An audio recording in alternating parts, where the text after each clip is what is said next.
Gitsen indi yaralanan yüreğimizden,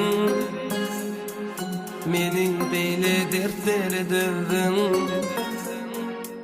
Senin ne umidim üzdüm. Gitsen indi yaralanan yüreğimizden, meni beyle dertlere dövdün. Senin ne umidim üzdüm.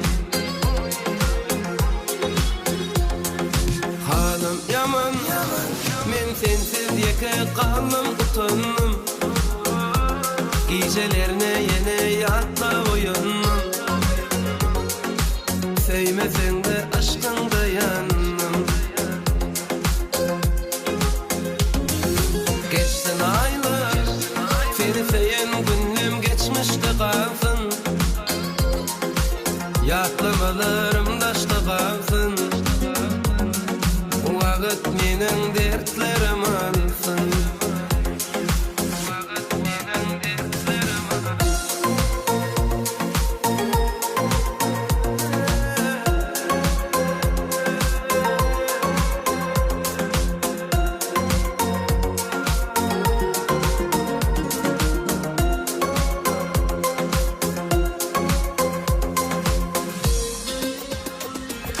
Menden gitsin bu hasretini, menden geçsin bu dertlerini.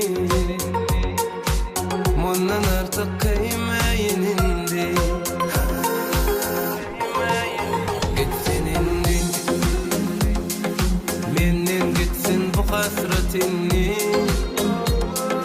menden geçsin bu dertlerini. Bundan artık kıymayın indi.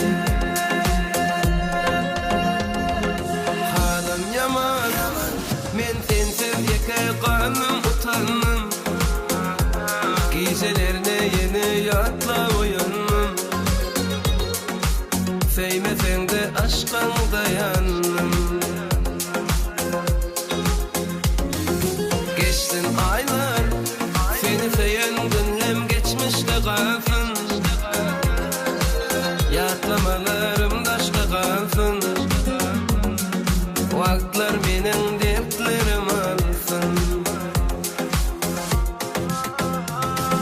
Halim yaman, men sensiz yeke kaldım utandım. Gecelerine yatla uyandım. Sevmesen de aşktan dayandım.